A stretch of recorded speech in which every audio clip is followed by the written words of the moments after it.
Estaremos aí ministrando a palavra do Senhor com a participação do pastor Alexandre Joca, desde ali de Florida. Amém, pastor? Está aí com a oportunidade. Amém, pastor André. Mais uma vez eu saúdo os irmãos com a graça e a paz do nosso Senhor e Salvador Jesus Cristo. Amém, pastor Andrés. Mais uma vez saludo os irmãos com a graça de nosso Senhor e Salvador Jesus Cristo. Antes de darmos aqui uma introdução, eu quero só dizer que eu estou tomando um chá numa caneca da Espanha em homenagem a vocês.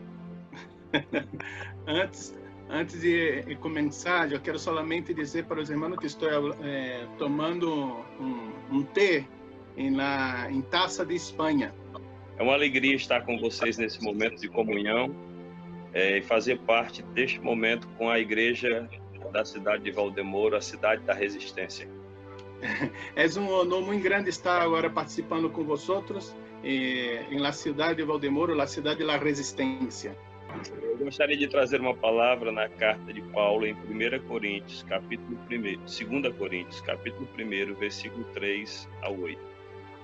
Eu queria trazer uma palavra na segunda epístola, segundo escreveu São Paulo, capítulo 1, e o versículo 3 a 8. Enquanto os irmãos localizam, eu quero dizer que quando pedia ao Senhor uma palavra para vos trazer nesse dia de hoje, Deus me deu uma palavra chamada consolação. Mientras os irmãos buscam esta passagem, eu estava pedindo ao Senhor uma palavra e tenho como tema a consolação. Podemos ler o texto. Podemos ler o texto. Bendito seja o Deus e Pai de nosso Senhor Jesus Cristo, o Pai das misericórdias e o Deus de toda consolação, que nos consola em toda a nossa tribulação, para que também possamos consolar aos que estiverem em alguma tribulação, com a consolação com que nós mesmos somos consolados de Deus.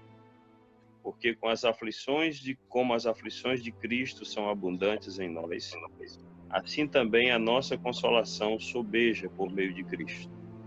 Mas se somos atribulados, é para a vossa consolação e salvação.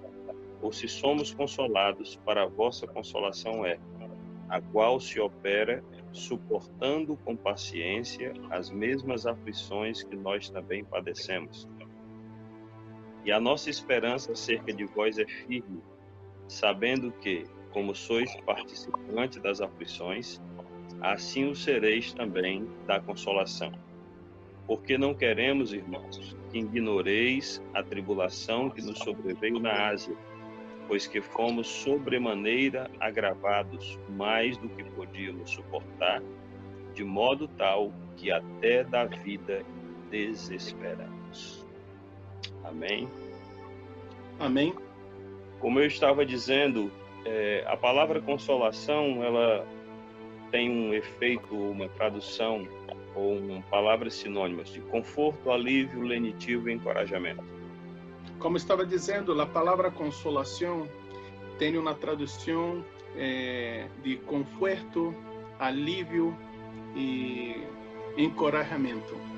Paulo, quando escreve a sua primeira carta, ele trata de vários assuntos doutrinários.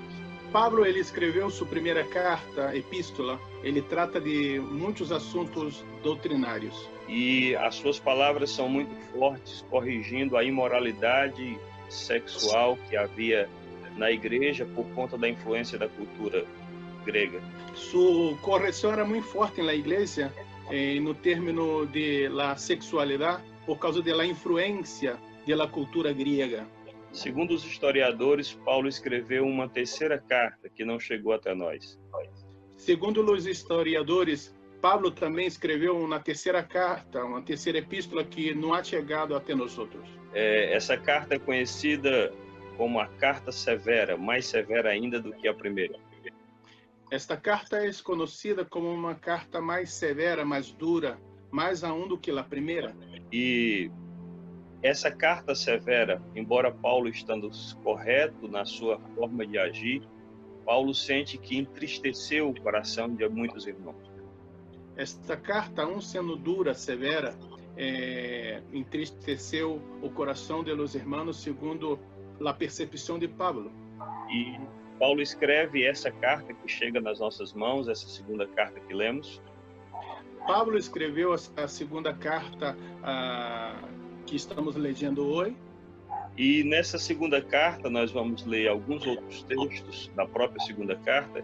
Paulo abre o seu coração e expõe as suas experiências e as suas lutas pessoais.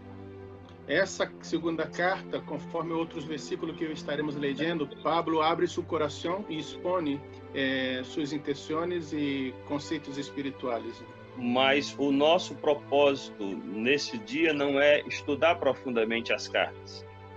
Pero nosso propósito nesse dia não é estudar em profundidade esta carta, mas tirar ou trazer a atenção dos irmãos para a palavra consolação.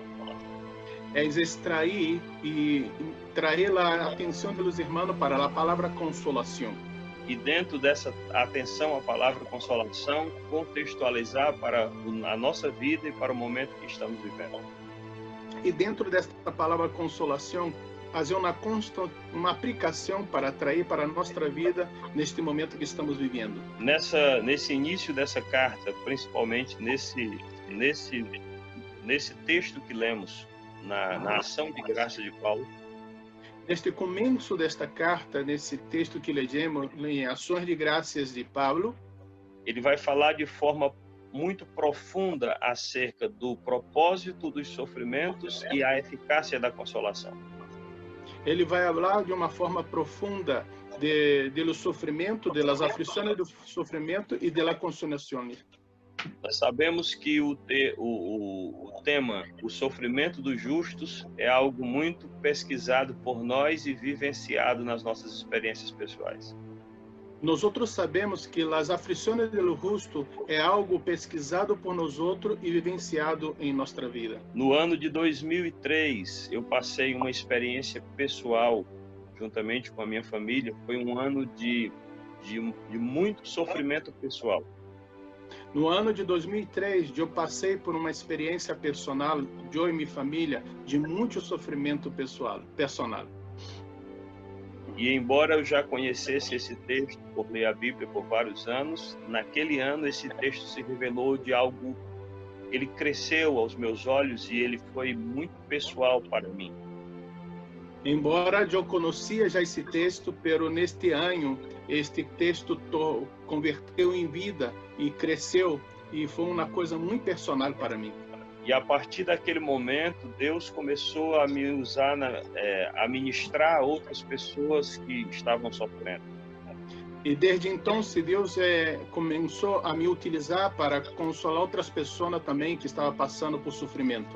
Porque um dos propósitos, porque Deus nos permite passar por algumas situações que não entendemos no momento, porque um dos propósitos que Deus permite passarmos por experiência que não entendemos de momento, é para que nós possamos, com um sentimento de empatia com o sofrimento do outro, podermos ministrar aquelas vidas com a consolação que eu fui consolado e pude consolar outros. É para, com um momento de empatia, um sentimento de empatia, poder consolar outros que estão passando também por aflições, daquele momento que eu fui consolado, também consolar a outros. Porque na nossa experiência pessoal com Deus, na nossa vivência, na nossa caminhada, as experiências que nós superamos em Deus e com Deus, elas se tornam mais latentes, mais fortes. Nós obtemos mais autoridade e graça de Deus para ministrar os que sofrem.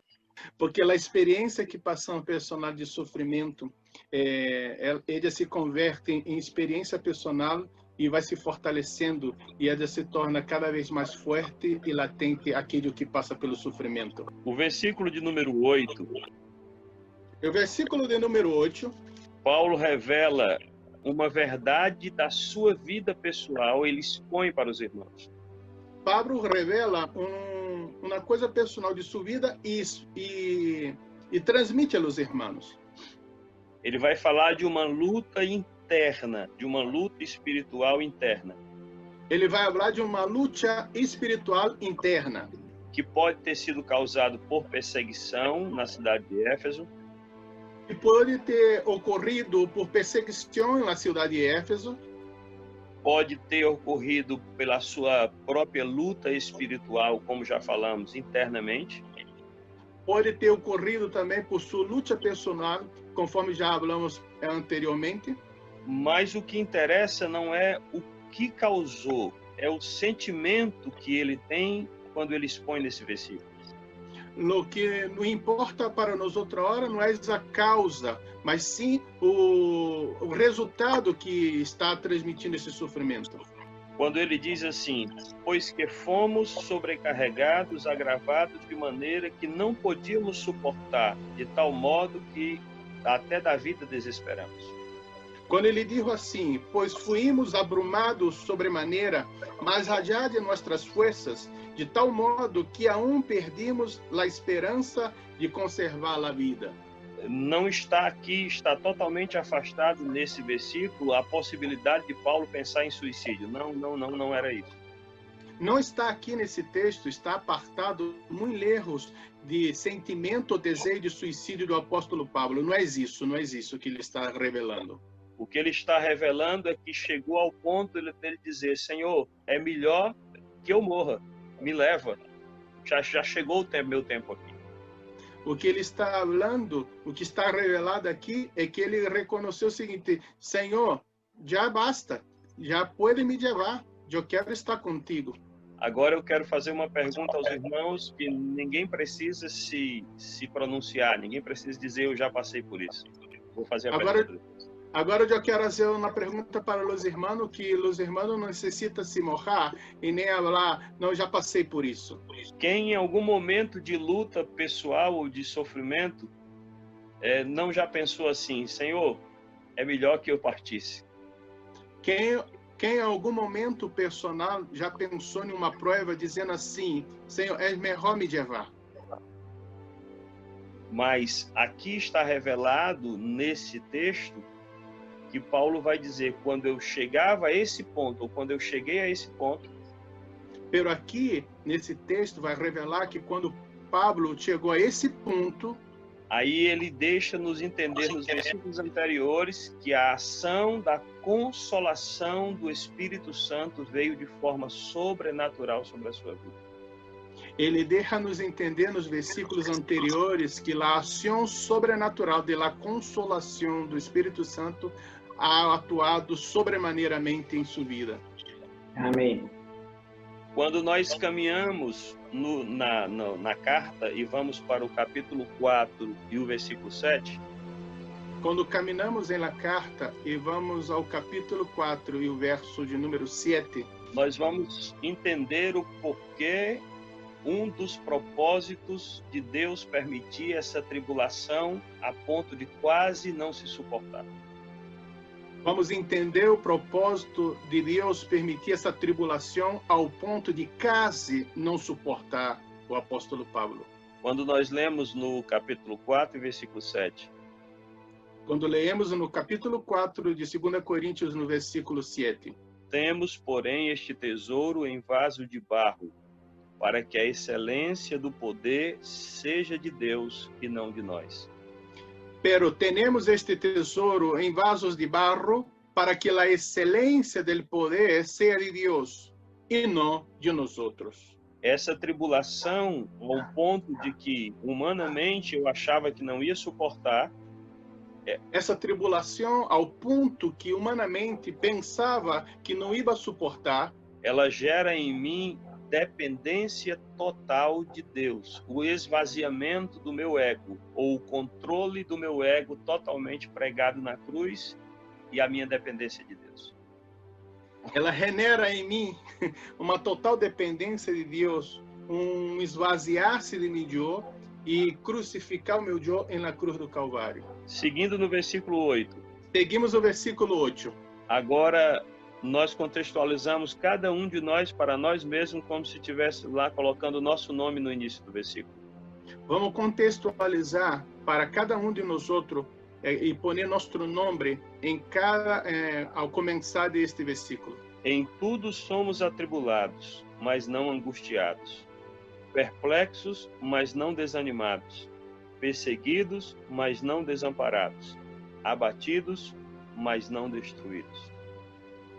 que estamos atribulados em todo, mas não angustiados, em apuros, mas não desesperados, perseguidos, mas não desamparados, derribados, pero não destruídos. Nós vemos no versículo 8 que, após cada palavra de angústia, de perplexidade, de perseguição e de desamparo, vem um mais de Deus, um agir de Deus após. Nós outros vemos no verso 8 que cada palavra de tribulação, angústia, desesperação e desamparo, perseguição, vem um amparo, uma ajuda de Deus. E como nós dissemos anteriormente, isso gera em nós um sentimento de que este tesouro está nesse vaso de barro e nós somos aperfeiçoados no sentimento de dependência. Como dizíamos no verso anterior, que esse tesouro está em vaso de barro e aperfeiçoado no sentimento da dependência de Deus. Quando nós, agora vou botar uma palavra só em espanhol no meio da minha fala em português, né? Quando nós miramos a história de homens da Bíblia, quando miramos a história de homens da Bíblia, e quando miramos também o exemplo de pessoas que refletem Cristo, que estão próximo a nós, nossas lideranças. E quando também miramos também pessoas que estão cerca de nós outros e refletem o caráter de Cristo em nós outros, nossa liderança, por exemplo, nós vamos extrair esses exemplos de dependentes de Deus como instrumentos dependentes de Deus. Nós outros vamos extrair os exemplos de pessoas que são dependentes de Deus para a nossa vida. Tomando o exemplo de Davi, correndo o exemplo de Davi, se Davi, no momento em que Samuel fosse ungí-lo na casa do seu pai como rei, soubesse o que ele ia passar para ser rei, se Davi soubera que naquele dado momento que Samuel ungiu ele na casa de Isaí, que seria desenvolver um reinado, penso eu, agora é um pensamento meu, pessoal. Penso eu, agora é um pensamento meu, personal. Que ele teria dito assim: com licença, profeta, eu não quero essa unção. Perdona, profeta, eu não quero esta unção. Mas Deus não lhe permitiu saber. Pero Deus não deu este permisso, não ha permitido o saber. Porque viria muitos sofrimentos para moldar a Davi para chegar a cumprir o propósito. Porque venia muito sofrimento para moldear Davi, para cumprir o propósito de Deus na vida de Davi. Mas em toda a sua trajetória, em toda a sua vida, haveria também a consolação de Deus. Pero em toda a sua trajetória, toda em sua vida, haveria também a consolação de Deus. Que podemos traduzir como encorajamento. Que podemos traduzir por encorajamento. Então, com a aplicação pessoal desta palavra na vida de cada um de nós que estamos hoje nesse serviço de adoração a Deus. Fazendo agora uma palavra de aplicação para cada um de nós outros que estamos agora neste culto online para Deus. Eu não sei em que tempo do seu processo com Deus, em que fase, em que momento você está vivendo. Eu não sei em que tempo, em que fase, em que etapa do processo de Deus em sua vida tu está vivendo agora. Mas receba esta palavra como consolo, encorajamento e preparação para o cumprimento de um propósito. Pero receba esta palavra como encorajamento, unção, empoderamento para um cumprimento de um propósito. Ainda falando sobre o consolo de Deus na vida de Davi. Falando sobre o consolo de Deus em la vida de Davi. Davi sai de uma vida simples como pastor no campo. Davi sai de uma vida simples e sencilla como um pastor no campo. Para um cenário nacional, um cenário de destaque após vencer o gigante. Para um cenário nacional, um cenário de destaque, de protagonismo depois de vencer Golias. E depois de estar nesse cenário de destaque, para todos verem o sucesso de Davi. E depois de estar nesse cenário de destaque, de sucesso, depois de todos verem o sucesso, o êxito de Davi. a sua vida tem uma reversão e ele passa a ser agora perseguido por Saul, que está escondido lá na caverna de Adulão. Agora tem uma volta na vida de Davi, que ele passa a ser perseguido e se oculta na cueva de Adulão. Como você acha que era o sentimento de Davi naquele momento? Os questionamentos da sua mente e do seu coração. Como que você pensa que estava a mente e o coração de Davi nesse exato momento? Qual era seus questionamentos nesta hora? A Bíblia revela que Davi estava tão conturbado, tão conflituoso os seus pensamentos. A Bíblia revela que Davi estava tão turbado e com tantos conflitos em seus pensamentos, que ele deixa a sua família com o rei dos Moabitas e diz: guarda minha família aqui até que eu saiba o que Deus vai fazer de mim. Que Davi deixa a sua família com o rei de Moabe, deixa allí, guarda eles até saber quais eram os propósitos de Deus para a sua vida. Isso revela que a sua mente estava confusa. Isso nos revela que sua mente tinha uma confusão. E ali na caverna de Adulão, ele clama a Deus por socorro e por consolo. Não saímos da palavra de 2 Coríntios, consolo. E allí na cueva de Adulão, ele pede a Deus consolo e conforto. Não saímos do tema de 2 de Coríntios. A palavra é consolação. E Deus envia consolo para Davi, mas envia de uma forma que talvez ele não esperava aquela resposta. E Deus envia a consolação para Davi, pero eu creio que Davi não esperava esse tipo de consolação. Talvez você que esteja me ouvindo hoje está pedindo a Deus: Senhor, socorre-me nessa área da minha vida, me traga consolo, encorajamento. Talvez você que está me escutando hoje está pedindo a Deus: Deus, traga-me consolo, traga-me ajuda para esta área desta situação que estou esperando. E você que lê a Bíblia vai saber nesse momento, vai ser relembrado nesse momento qual foi o consolo que Deus mandou para Davi. E você que é leitor da Bíblia vai saber qual foi o tipo de consolação que Deus enviou para Davi. Deus mandou para Davi homens desesperados. Deus enviou para Davi homens em desesperação. Será isso que você está esperando? Que Deus lhe envie pessoas desesperadas para que você que está precisando de consolo transmita consolo a outros? Será que era isso que tu estava esperando? Que Deus envie para ti pessoas em desesperação para que você venha transmitir para essas pessoas consolo? Porque pegando a figura de uma criança que precisa do consolo do braço do pai ou da mãe, porque correndo o exemplo de um ninho que necessita do consolo, do conforto de los braços do padre e da madre, em alguns momentos que nós estamos passando ou vivenciando, nós só queremos: Senhor, me abraça, me consola, me coloca nos teus braços e me guarda. Porque no momento que estamos passando, queremos: Senhor, me consola, me guarde e me ponga debaixo de tus braços. Mas nem sempre é essa a resposta que o Senhor nos dá. Sem embargo, não sempre é essa a resposta que o Senhor nos dá. Ele nos conforta, nos guarda, nos embala, mas ele diz: tem uma missão para você. Há outros mais necessitados do que você, e em ajudar, em consolar a outros, você vai ser consolado com a minha consolação sobrenatural. Dá teu jeito aí agora. O Senhor nos guarda, nos consola, mas o propósito é também para que nós outros podamos consolar outros que estão mais em desesperação que nós outros. Amém? Então eu quero encerrar essa palavra. Amém? Então eu quero dar término a esta palavra dizendo que o consolo de Deus na área que você necessita tem um propósito específico.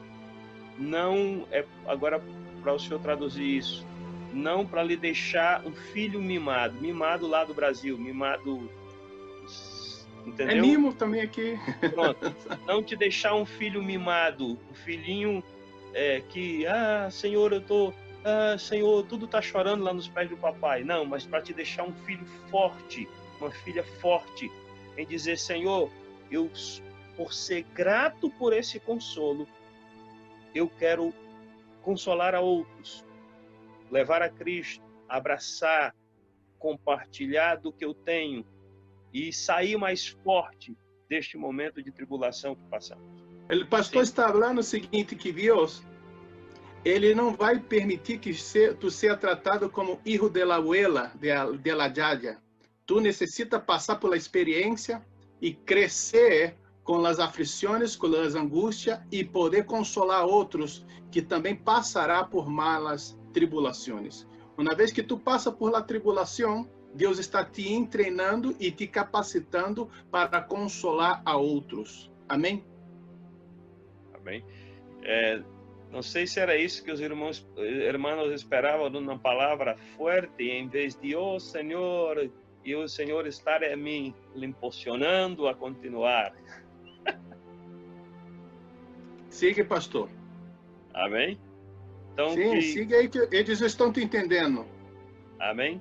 Que o Senhor abençoe vossas vidas de forma tremenda, porque, embora não conheça os irmãos ainda de face, de rosto, e eu vejo que Deus está preparando uma igreja de líderes em Valdemoro para expandir 54:2 de Isaías, alargar as tendas, implantar, fortalecer os piquetes e expandir as tendas. E o pastor Andrés, somente ele com família, não faz isso. Ele está formando Cristo no coração de cada dos irmãos, para que irmãos fortalecidos fortaleçam outros, formem outros, e a tenda vai crescer muito. É isso que sinto em meu coração, da parte de Deus, numa unção tremenda da parte de Deus sobre vossas vidas, em nome de Jesus. Pode orar, pastor. Amém? Espírito Santo, te dou graça, te louvo, Senhor, por estarmos juntos. Senhor, que essa consolação de amor que nessa caminhada cristã o Senhor tem nos dado tantas vezes, em tantos momentos. Ó Deus, em tantas situações, temos sentido o teu consolo de uma forma tão linda, tão tremenda. Eu quero orar neste momento por cada vida e por cada família aqui representada. O Senhor conhece o coração de cada um dos teus filhos. O Senhor conhece, Deus, o particular de cada um. O Senhor conhece, ó Deus querido, o momento que cada um está vivendo. Mas nesta hora eu te peço, trata, Senhor, de forma pessoal, de forma profunda, com o teu amor, com a tua consolação na vida de cada um dos teus servos, das tuas servas. E que eles sejam instrumentos de Deus, Pai, para consolar a outros, para tratar a outros, porque, ó Deus, há um mundo de desespero. Há, Senhor, até mesmo alguns servos, Senhor Deus, que estão confusos diante desta situação. Mas o Senhor levanta a tua igreja para ministrar, para amar, para transmitir, Senhor, este amor através de ações concretas. Deus querido, te louvo pela vida de cada um dos teus filhos, pela vida, Senhor, do pastor André, de sua família. Te louvo por esta oportunidade. Nós ministramos em nome de Jesus o consolo do Espírito Santo, Senhor, consolando e comissionando o teu povo para continuar, tendo a consciência de que somos tesouros, ó Deus, somos vasos de barro, ó Deus, que contém em nós o tesouro da tua palavra. Nós te agradecemos e te louvamos por tudo, em nome de Jesus. A graça do Senhor Jesus, o amor de Deus e a comunhão e as consolações do Espírito Santo esteja com todo o povo de Deus, e aqueles que creem digam amém. Amém. Amém. Amém. Deus lhe bendiga. Um abraço. Deus.